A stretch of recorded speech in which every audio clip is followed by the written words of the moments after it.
Наконец-то улитки решились ввести и среди бомбардировщиков действительно оригинальную машину, а не очередной клон. Пусть она и располагается на низком боевом рейтинге, но зато может принести с собой немного уникального опыта и приятных впечатлений. Да? Да. Правда же? Этот самолет, пожалуй, один из самых забагованных, что я когда-либо встречал. При этом баги достаточно серьезно ухудшают качество жизни. С одной стороны, удивительно, как настолько плохо настроенный самолет вообще прошел через дев-сервер. А с другой стороны, сам же знаешь, в какую игру играешь. Чему ты тут удивляешься? Да. Представляю вашему вниманию ДБ-ЛК. Советский дальний бомбардировщик уникальной конструкции. Очень интересная машина, но интересная ровно до момента реальной эксплуатации в бою, где самолет уже далеко не такой веселый в силу своей ненастроенности. Что же с ДБ-ЛК не так? Давайте разбираться. В роли бомбардировщика ДБ-ЛК показывает себя хорошо, но только на первый взгляд. Предельная бомбовая нагрузка составляет 2160 кг. Полный сет подвесного вооружения составляет бомбы от 50 до 1000 кг, как фугасные, так и бронебойные. Но нас больше всего интересуют вот эти 2,5 пресета, против наземных целей, базок и воздушных целей соответственно. И вроде все неплохо, но почему пресетов 2,5, а не 3? И тут начинаются они, баги. Но по порядку.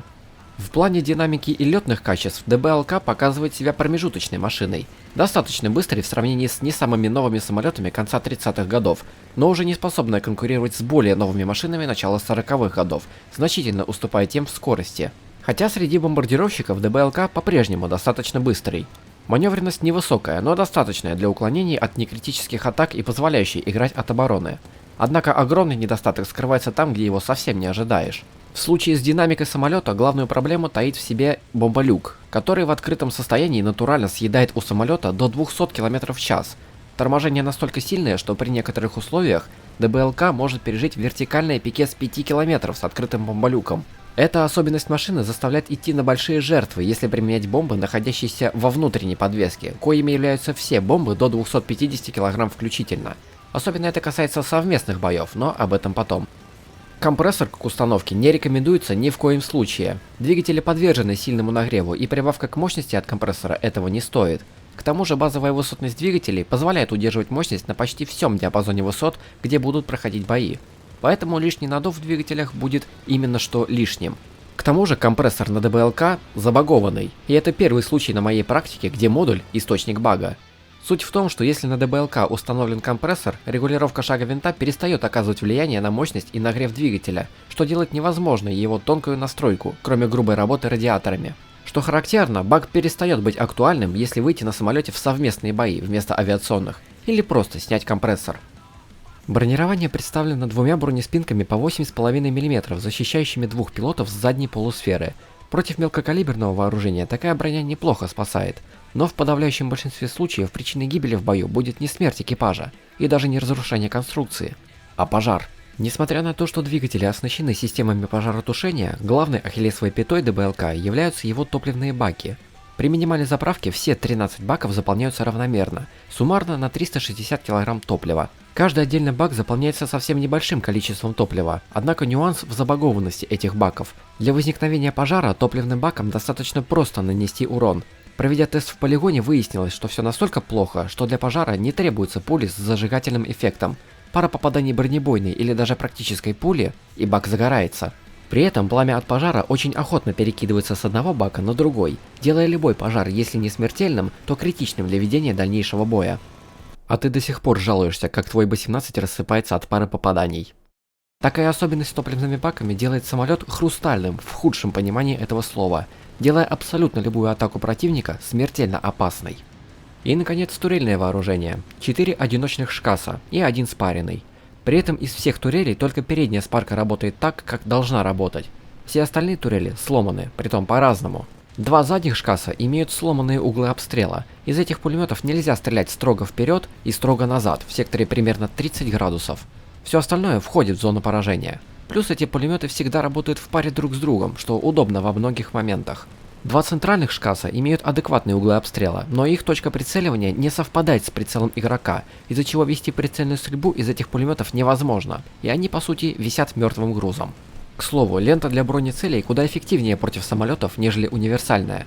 Она лучше пробивает и поджигает врагов, и что важно, активнее подрывает бомбы вражеских бомбардировщиков и штурмовиков, что сильно помогает в их быстром уничтожении. В сумме мы получаем сильно забагованный, хрустальный бомбардировщик с серьезными недостатками, сильно ухудшающими жизнь в бою.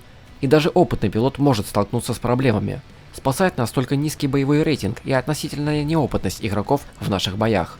В геймплее ДБЛК в силу своего количества багов предъявляет пилоту много ограничений и не прощает ошибок в пилотировании и в бою с противником. На старте боя стоит сразу занять высоту в 4-4,5 километра. Это позволит иметь в запасе 1-2 минуты, в течение которых истребители врага еще не будут вас беспокоить. Заодно позволит перехватить тяжелые бомбардировщики вроде Кондора или более легкие, но при этом пассивные машины. Если же видно, что вражеский бомбер реагирует на ваше приближение и готов отстреливаться, желательно прекратить атаку и оставить его в покое. Всегда надо помнить про наши хрустальные топливные баки, и что буквально любая шальная пуля равносильна смерти. Когда же дело доходит до боя с истребителями, то тут каждая схватка будет требовать от пилота ДБЛК значительной отдачи и немалой доли везения. Сразу стоит сказать, что лобовые атаки с истребителями проводить можно только от большой безысходности. Передняя спарка шкасов хоть и имеет приемлемые углы обстрела, но риск загореться и мгновенно погибнуть в такой ситуации чудовищно высок. Стандартная игра от уклонений и маневров все еще остается более приоритетной. Это неплохо работает против быстрых и относительно современных самолетов, не отличающихся высокой маневренностью.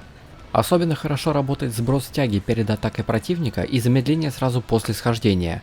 Это помогает пропустить врага, не посадив его на 6, и заодно подставить под огонь своих турелей. Но против бипланов и очень маневренных монопланов игра идет сложнее, ввиду того, что сама боевка проходит скоротечнее, и окно, в котором можно безнаказанно среагировать на угрозу, закрывается намного быстрее. Реагировать приходится быстро и точно, но примерно на этом этапе наступает момент, где не все зависит от пилота ДБЛК. В бою с любым противником, будь то биплан или более современный моноплан, всегда может наступить момент, где успешный выход на атаку уже свершился. И остается надеяться на то, что наш бомбардировщик сумеет впитать какое-то количество урона без тяжелых или хотя бы смертельных последствий, что позволит продолжать бой дальше. И из-за наших ненастроенных и хрустальных топливных баков ДБЛК не позволяет такую роскошь, так как маневренность машины хоть и сносная, но недостаточная в тех ситуациях, когда попаданий по самолету никак нельзя допускать, и любой успешный выход врага на атаку – почти гарантированная смерть. В сумме с другими недостатками самолета это сильно портит впечатление от игры на ДБЛК. Ведь одно дело, когда у тебя проблемы с навыком и ты не умеешь отвечать на угрозы, и совсем другое, когда сама игра решила, что степень подготовки и умения игрока не имеют значения. Ты обязан погибнуть. В общем, ДБЛК – машина, дающая определенный вызов своему пилоту, и в какой-то степени даже не скучная, но в то же время и не самая приятная в игре. И хотя ДБЛК может показывать высокую результативность как истребитель, я не могу рекомендовать этот самолет для постоянной игры. Летать в постоянном напряжении от того, что цена твоей ошибки чудовищно высока, а смерть и вовсе наступает не по вине игрока, совсем не весело. Плюс еще остается туманным вопрос, как будет играться ДБЛК, когда ему исправят все баги, и исправят ли их в полной мере. Ладно, по воздушной части все. В совместных боях все имеющиеся у ДБЛК недостатки раскрываются в полную силу. Несмотря на хороший выбор подвесного вооружения, к применению в совместных боях рекомендую только 2 FAB-1000, так как это самый сильный пресет бомб на внешней подвеске. Если пытаться использовать максимальный пресет в 2 по 500 и 4 по 250, то придется столкнуться с тем самым замедлением полета из-за бомболюка. В условиях постоянного противодействия Земли этот баг становится смертельно опасным, потом лучше вообще отказаться от этого пресета бомб, хоть он и выглядит привлекательным. С другой стороны, FAB-1000 тоже неплохой вариант, позволяющий откидывать бомбы не только по одиночным целям, но и по скоплениям врага. Плюс расположение бомб на внешней подвеске – это всегда удобно для сброса. Атаку наземных целей стоит проводить с небольшого пикирования, чтобы набрать высокую скорость перед атакой, что немного, но защищает от зенитного огня, и провести свою атаку как можно быстрее. С самостоятельным поиском целей проблемы возникают только в присутствии зенитчиков и самолетов врага. И если зенитчиков еще можно попытаться подавить своими бомбами, то с самолетами ситуация сложнее. Пилоты в танковых боях послабее, да и самолеты берут в основном для штурмовки. Но если воздушное превосходство в руках противника, то уже факт нашего присутствия в бою под большим вопросом.